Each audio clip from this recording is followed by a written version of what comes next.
మన భారతదేశానికి గురువు అనేటువంటి పాత్ర ఉన్నతమైనటువంటి పాత్ర. దానికి మించిన పాత్ర పైన ఏమీ లేదు. గురుస్థానాన్ని సంపూర్ణంగా అలంకరిస్తే జగద్గురు స్థానాన్ని అదే పరమాత్మ స్థానంగా ఉంటుంది. కాబట్టి అట్లా మనకు జగద్గురువులు అనేది అరుదుగా ఉంటారు, సద్గురువులు గోపాలుగా ఉంటారు.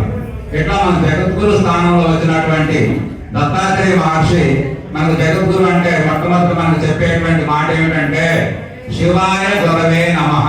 అంటే శివుడు దక్షిణామూర్తి స్వరూపంగా మొట్టమొదటి విద్యను అందించినటువంటి వాడిగా, ఆయన్నే విశ్వగురువుగా మహర్షులకి మానవ లోకం మొత్తానికి కూడా మనకు ఆ బోధన అందినట్లుగా, పార్వతీ మాకు అడుగుతున్నట్లుగా, శివ మహాదేవుడు సందేశాలన్నీ నివృత్తి చేస్తున్నట్టుగా మనకు అన్ని గ్రంథాలు, పురాణాలు, భారతం అన్నింటిలో కనపడుతుంది. ఆ తర్వాత వచ్చినటువంటి కృతయుగంలో మనకి అత్రి మహర్షి, అనసూయాదేవి, ఈ ఇద్దరు పుణ్య దంపతులకి మానవ లోకానికి మొత్తం దాంపత్యం, దంపతులు ఎలా ఉండాలో వాళ్ళే మనకు ఆదర్శం. అట్లాంటి ఆదర్శమూర్తులకి జన్మించినటువంటి త్రిమూర్తుల యొక్క అనుగ్రహం చేత జన్మించినటువంటి వాడు మన దత్తాత్రేయ స్వామి వారు. ఆయన పుట్టుకతోనే సృష్టి, స్థితి, లయ అనేటువంటి మూడు తత్వాలను ఎరిగిన వాడు. ఆ మూడు తత్వాలను మానవ లోకానికి అందిస్తూ తను సృష్టి అంతా తానుగా జీవించిన వాడు. అందుకనే ఆయన మనం భూలోకంలో మొట్టమొదటి జగద్గురువుగా ఆరాధిస్తాం. ఆ తర్వాత వచ్చిన కాలంలో అన్ని గ్రంథాల సారాంశం, కలియుగం మొత్తానికి సరిపోయేటువంటి భగవద్గీతను అందించినటువంటి శ్రీకృష్ణ భగవానుడు మనకి జగద్గురువుగా, ఆ తర్వాత శంకరాచార్య స్వామి జగద్గురువుగా, ఎక్కువగా మనకి 3-4 పేర్లే జగద్గురు స్థానాల్లో వినపడతా ఉంటాయి. ఆ తర్వాత మనకి సద్గురు స్థానాలు అనేవి గురువు, గురువోత్తములు, సద్గురువు, అందులో కేటగిరీలు, ఇట్లా మాలాంటి వాళ్ళు అందరూ కూడా ఒక రకంగా చెప్పాలంటే సద్గురు స్థానంలో ఉన్నటువంటి వాడు. మనకి హైకోర్టులో టైటిల్ ఉంటుంది, పేరు ఉన్నతమైన న్యాయస్థానం. ఆ తర్వాత సుప్రీంకోర్టు పోయామనుకోండి, అత్యున్నతమైన న్యాయస్థానం. అంటే గురువులలో ఉత్తమోత్తమైనటువంటి గురువు వారు మన జగద్గురు దత్తాత్రేయ స్వామి వారు. దత్తాత్రేయ స్వామి యొక్క ఆశీస్సులు, అనుగ్రహం చేత మనకి సహస్రబాబు, సహస్రార్జునుడు అని చెప్పి ఆయన యొక్క అనుగ్రహం చేత 1000 బాబుల్ని వరంగా పొంది యుద్ధంలో అప్పుడున్న కాలంలో ఆయన జయించగలిగిన వాడు భూమండలం మీద లేరు. రావణాసురుడు అంత గొప్పవాడు, కానీ అట్లాంటి రావణాసురుడు పట్టి బంధించి లోపడేసి రావణాసురుడు భూమి మీద ఓడిపోయింది ఇతర చేతుల్లోనే. ఒకటి మన సహస్రార్జునుడు, రెండవది వారి చేతుల్లో ఓడిపోవడం జరిగింది. అందుకు కాబట్టి అట్లాంటి సహస్రార్జునుడు కూడా మరి పరశురామ అవతారంలో ఉన్నటువంటి స్వామివారు కొన్ని కారణాల చేత ఆ బాహువులను తగ్గొట్టి పక్కన పడేశాడు. ఆ తర్వాత రామవధ జరిగింది.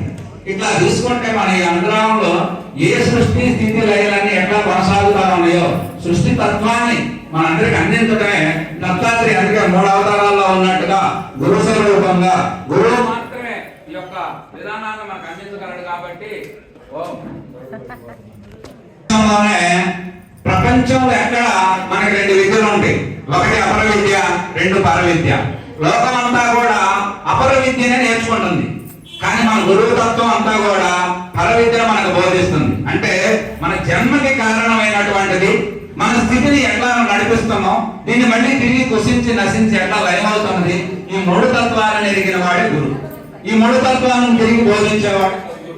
ఇట్లాంటి గురుతత్వం అంతా కూడా మనకి బ్రహ్మాండంగా పనిచేయడంలో మైకు పోతుంది.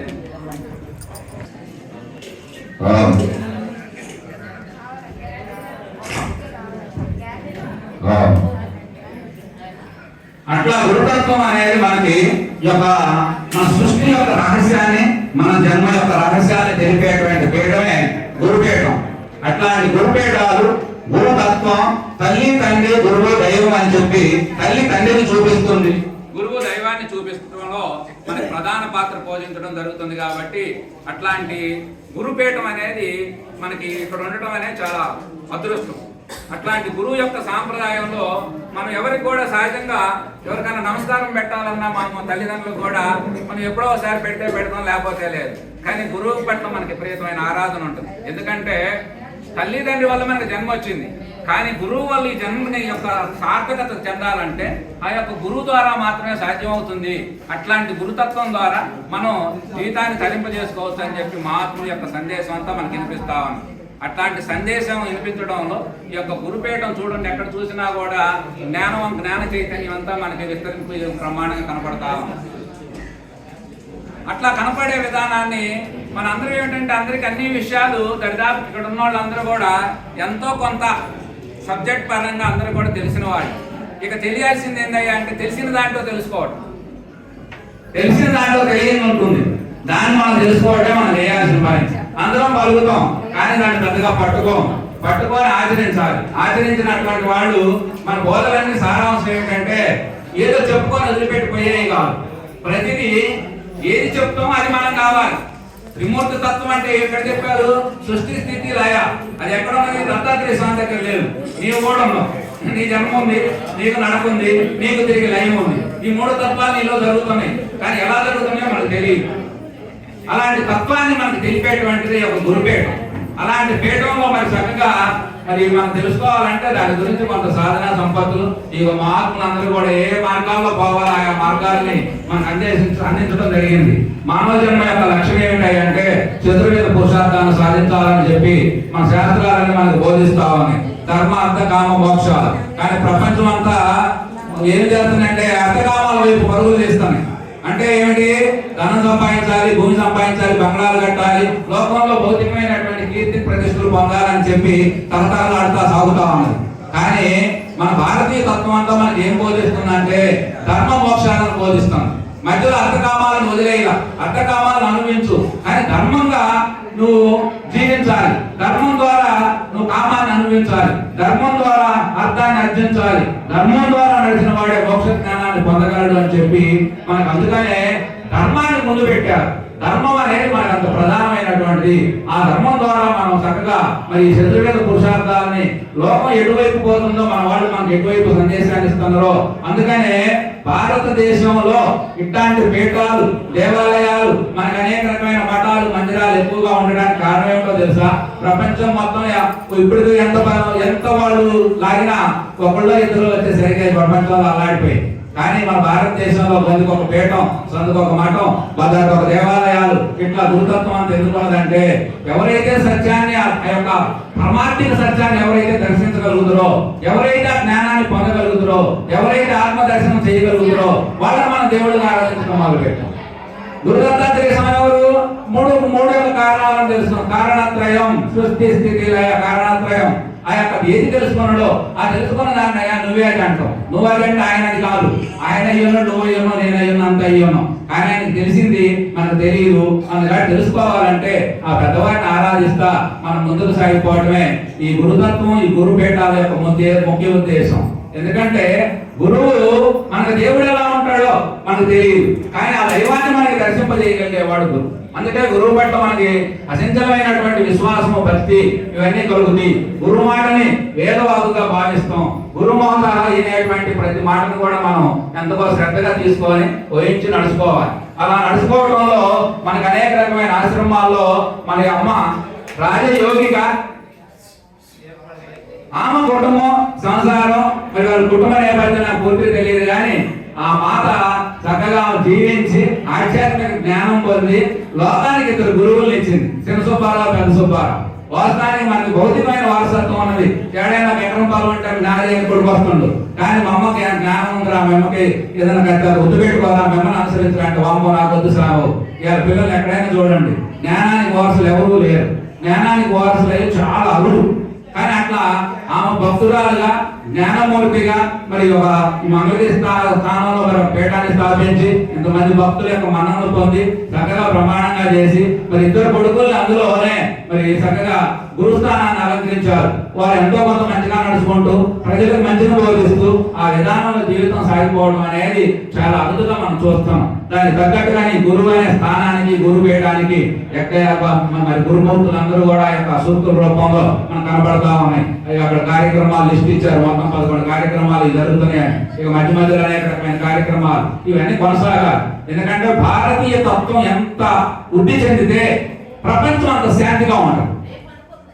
ఎందుకంటే ఏ తత్వంలో భిన్నత్వం లేకత్వం, అదే భారతీయ తత్వం. ఆ తత్వాన్ని మనం వంటపట్టుకున్నాం అనుకోండి, నువ్వు వేరు నేను వేరా.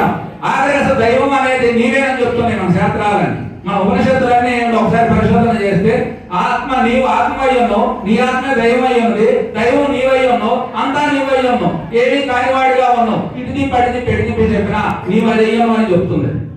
అలాంటి తత్వం అనేది మనకు ఉన్నది. మన భగవద్గీత సందేశం అంతా కూడా వైవిధ్యాన్ని అంగీకరించండి, వైరుధ్యాన్ని తొలగించండి, ఏకాత్మ భావాన్ని సాధించండి. వైవిధ్యం ఏమిటి? ఇక్కడ మనం కనీసం 200 మంది 300 మంది కూర్చున్నాం, ఒక మగానికి కలవదు, ఒక గొంతు స్వరం ఒక గొంతు స్వరానికి కలవట్లా, లేదా అసలు భేదం కంటి చూపు కలవదు, బట్టి మీద ముద్దలు కాదు, మొత్తం 140 కోట్లు ఉన్నా కూడా ఒక మనిషికి సంబంధం లేదు. ఏది మనుషులకే. ఇక జంతువులు జీవరాశులన్నీ తీసుకుంటే అంటే అంత వైవిధ్యం ఉన్నది, నువ్వు దాన్ని అంగీకరించాలండి. అలాగే వైవిధ్యాన్ని తొలగించు అంటే మనసులో మంచి చెడు అనే భావాలు అందరిలో ఉన్నాయి రకరకాలుగా, కానీ వాటి అన్నింటిని నువ్వు అర్థం చేసుకోవాలి. అర్థం చేసుకొని వాటిని కూడా అంగీకరించాలి. అర్థం చేసుకొని ఏం చేయాలంటే చెడు గుణాలను తొలగించాలి, మంచి గుణాలని నీలోనే ఉన్నాయి. చెడు నీలోనే ఉంది, మంచి నీలోనే ఉంది, కానీ చెడు గుణాలను గుర్తించి తొలగించమ్మా. నీకు నమస్కారం సెడ్డోళ్ళు ఎవరైనా వారం పెట్టుకోకూడదు, నీకు నమస్కారం తల్లి మంచిదాన్ని వెంట వెళ్ళిపోతుకో అదారిన. అలాగే మనలో మంచి గుణాలు మేల్కొల్పి ఆ మంచి గుణాలు మనంగా జీవించడం.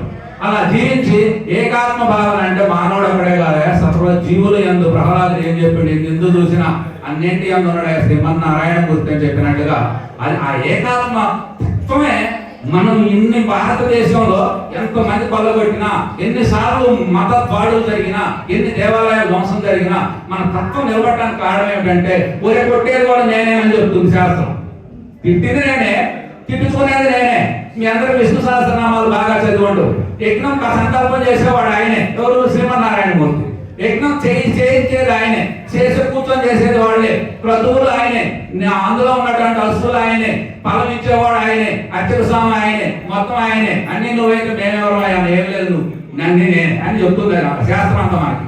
అందుకని అలాంటి ఏకాత్మ భావన కలిగినటువంటిది కాబట్టి మనం ఇంతమంది ఎంత ఉన్నా కూడా ఈరోజు క్రీస్తున్నాడు. మనం వాస్తవానికి క్రీస్తు మన వ్యతిరేకం కాదు, క్రీస్తు మనకున్న గురువుల్లో జగద్గురు, ఆయన మనం అంగీకరిస్తాం. కానీ వాళ్ళు కింద చేసేటువంటి ఉన్నారు కదా దశమ భాగం బ్యాచీల వల్ల మనం కూడా క్రీస్తు పట్ల కొంత వ్యతిరేక భావనగా మాట్లాడటం, వారి పట్ల మనం చేయటం, ఇవన్నీ ఎందుకు చేస్తున్నాం అంటే వారు మన యొక్క విశ్వాసాలని అప్పుడప్పుడు మనకు ఇబ్బందులు పెట్టడం, మనుషుల్ని మార్పు చేయడం వల్ల నువ్వు ఏమైనా ఏకాత్మ భావన చేసి దాన్ని సాధించగలవా? సాధించలేవు. ఏమి సాధించలేనప్పుడు మార్పు ఏమున్నది? కాబట్టి ఇట్లాంటివన్నీ మనం అర్థం చేసుకోవటంలో మనకున్నటువంటి గురుస్థానం, మనకున్నటువంటి ఆత్మ జ్ఞానమే మనకు ప్రధానమైనటువంటి మానవ జన్మ యొక్క లక్ష్యం. ఆత్మ జ్ఞానం పొందటం, ఆ జ్ఞానాన్ని పొందేటువంటి తత్వం, ఆ మార్గాలు, ఆ గ్రంథాలు, ఆ యొక్క గురువు యొక్క అనుసరణ, ఇదంతా కూడా మనకి కోకొలగా ఉన్నది. కావాల్సినంత కోటేశ్వరుడు అంటారు చూడండి, ఆ కోటేశ్వర సంపద మన దగ్గర ఉంది. అందుకనే మనకి గొంతుకి సందుకి గురువులు గుళ్ళు ఇన్ని ఉండటానికి కారణం. మన దేవాలయ వ్యవస్థ గురించి చెప్పాలంటే ఆ విగ్రహారాధనలో ఉన్న గొప్పతనం తెలిస్తే కళలో నీళ్ళు ఎంత గొప్ప కొంచెం మహాత్ములని. అట్లాంటి ఆరాధనలు ఎన్నో ఉన్నాయి. ఈ ఆరాధనలు ఇవన్నీ ముందుకు సాగాలంటే ఆచరణే ప్రధానం, మాట కాదు. నీకు బాహ్యంలో చర్య ప్రధానం, అంతరంగంలో నీ మనసు ప్రధానం. మనసులో ఏమిటి? నీ అంతరాత్మ ఏమిటి? నువ్వు 100 చెప్తావు, కానీ నువ్వు నాకైతే 100 అన్నం పెట్టినా ఎవరికన్నా అని నేను చేస్తాం. నువ్వు 100 దేవాలయాలు పెట్టినావు, కానీ నీ మనసు మారగా ఏం చేస్తావు అని అంతరంగంలో చెప్పాలి. అందుకని 2 రకాలుగా అర్థం చేసుకోవాలి. ఈ తేడాలను అర్థం చేసుకునే యొక్క గురుపీఠం మరి యొక్క నాగమాంబ గారు, వారి యొక్క పుత్రులైనటువంటి పెద్ద సుబ్బారావు గారు, చిన్న సుబ్బారావు గారు, వారి యొక్క శిష్యగణం, మరి కమిటీ సభ్యులు, ఇక్కడ ఉన్నటువంటి గురుమూర్తులందరూ కూడా భక్తులు వర్తిల్లాలని. మరి ఆ యొక్క దత్తాత్రేయ ఏ జ్ఞానం అయితే టాప్ మోస్ట్ దత్తాత్రేయ జ్ఞానం అంటే తక్కువది కాదు. అట్లాంటి జ్ఞానాన్ని మనందరం ఆ యొక్క సృష్టి రహస్యాలు తెలుసుకోవాలని, వారి యొక్క అనుగ్రహం పొందాలని కోరుకుంటూ ఈ అవకాశాన్ని కల్పించినటువంటి పెద్దలకి హృదయపూర్వక ధన్యవాదాలు తెలియజేస్తూ సర్వం శివాసనం. కళాలవాడు నారాయణ స్వామి గారు వారి విశేషాన్ని వరవడిగా బాగా అందించారు. ఇక్కడ ఏమైందంటే ప్రతి విషయాన్ని అనుకరణ చేయాలి. పుణ్యక్షేత్రమైన, ఆశ్రమమైన, బడి అయినా, స్కూల్ ఏదైనా సరే విజ్ఞానం కోసమే ఉన్నాయి, అజ్ఞానం కోసం కాదు. లేవు, అన్ని విజ్ఞానం పొందడానికి ఉన్నాయి. అట్టి తత్వాన్ని మనమందరం గుర్తిరిగి ఉండాలి. అంతేగాని ఒకటి ఎక్కువ ఒకటి తక్కువ కూడా చేయకుండా మనం సంచరిస్తున్న చోట అంతయు కూడా సచ్చిత్ ఆనందం సచ్చిదానంద పరమాత్మ నిరంతరం అక్కడ నిండి ఉన్నాడు అంటే ఆనందాల గురించి మనం పొందాలని తెలియజేశారు. వారికి చేస్తూ